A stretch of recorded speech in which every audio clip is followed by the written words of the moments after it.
Shalom. Selamat pagi Bapak Ibu, saudara-saudara yang dikasihi Tuhan. Mari kita bersatu dalam doa. Segala hormat, puji, dan syukur kami naikkan ke dalam tangan-Mu karena penyertaan-Mu di hari yang lalu dan hari ini. Tuhan memberikan hari yang baru buat kami. Untuk itu Bapak masuklah ke dalam hati kami, beracarlah dalam hati kami. Agar kami boleh menyelesaikan hari ini sesuai dengan kehendak Tuhan. Agar Tuhan dimenangkan dalam kehidupan kami. Berbicara Bapak, kami siap untuk mendengarkan firman-Mu. Di dalam nama Tuhan Yesus kami berdoa. Amin. Sulitnya mendapat ketulusan. Landasan firman Tuhan diambil dari 1 Petrus 3 ayat 13 sampai 14. Dan siapakah yang akan berbuat jahat terhadap kamu jika kamu rajin berbuat baik? Tetapi sekalipun kamu harus menderita juga karena kebenaran, kamu akan berbahagia. Sebab itu janganlah kamu takuti apa yang mereka takuti dan janganlah gentar. Bapak, Ibu, saudara-saudara yang dikasihi Tuhan, di dalam kehidupan setiap hari mungkin kita pernah merasa dilukai akibat ketidaktulusan orang lain. Kalau berbicara tulus artinya sungguh dan bersih hati.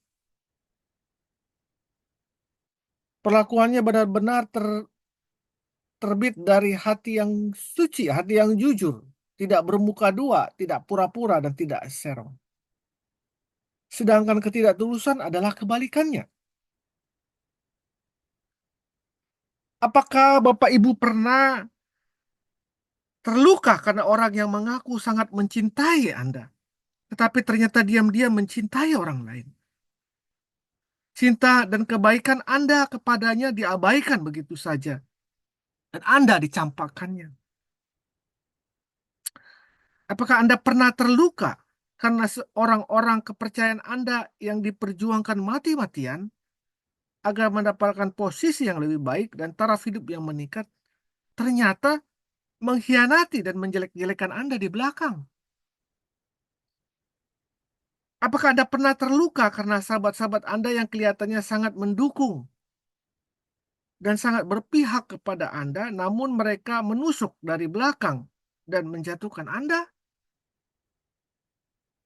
Apakah Anda pernah terluka karena anak yang Anda besarkan dengan kasih sayang dan pengorbanan setelah dewasa tidak memperdulikan Anda sebagai orang tuanya?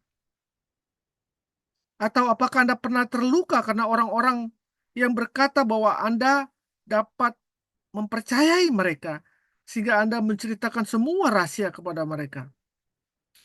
Namun mereka membiarkan rahasia tersebut kepada banyak orang.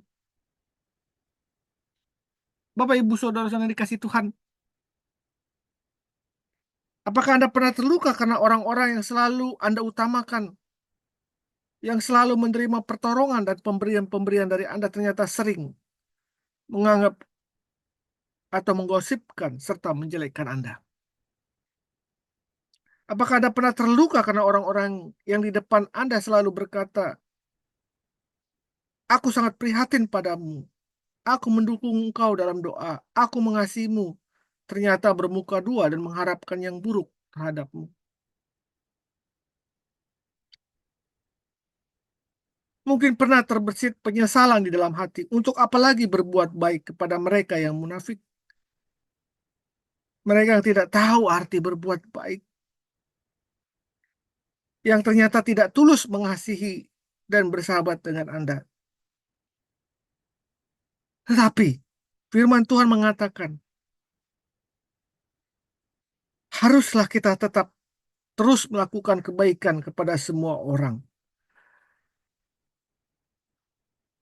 Siapa yang akan berbuat jahat terhadap kamu jika kamu rajin berbuat baik? Tetapi sekalipun kamu harus menderita juga karena kebenaran, kamu akan berbahagia, janji Tuhan. Sebab itu janganlah kamu takuti apa yang mereka takuti dan janganlah gentar. Barang siapa berbuat baik, ia berasal dari Allah. Tetapi barang siapa berbuat jahat, ia tidak pernah melihat Allah. 3 Yohanes 1 ayat 11b. Galatia 6 ayat 9 mengatakan, janganlah kita jemu-jemu berbuat baik. Karena apabila datang waktunya kita akan menuai jika kita tidak menjadi lemah. Karena itu saudara-saudara, tetaplah berdiri teguh, jangan goyah, dan giatlah selalu dalam pekerjaan Tuhan, dalam pekerjaan baik. Karena kita tahu bahwa dalam persekutuan dengan Tuhan, dalam hal yang baik, jerih payah kita tidak sia-sia. Kita harus melakukan kebaikan kepada semua orang. Keyakinan terhadap kasih dan keadilan Tuhan kiranya menguatkan kita senantiasa untuk tidak jemu-jemu melakukan yang baik, sambil terus menjaga hati kita agar tidak tercemar oleh hal-hal kejadian yang di atas, yaitu sikap-sikap yang buruk dari orang lain. Berdoalah agar sifat baik yang dikerjakan oleh Roh Kudus akan terus menggantikan kebiasaan buruk di dalam diri mereka. Mintalah kepada Tuhan agar Ia mengerjakan sesuatu yang baru dan memberikan pada mereka ketulusan hati. Mari kita berdoa. Tuhan, baharuilah hati kami agar kami bisa bersikap tulus terhadap satu dengan yang lain. Ampunilah segala kemunafikan kami. Dalam nama Tuhan Yesus aku mohon. Amin. Teguran dan nasihat yang tulus lebih baik daripada kejahatan yang dibalut dengan sikap manis. Selamat pagi, selamat berkarya. Tuhan Yesus memberkati. Amin. Amin. Amin.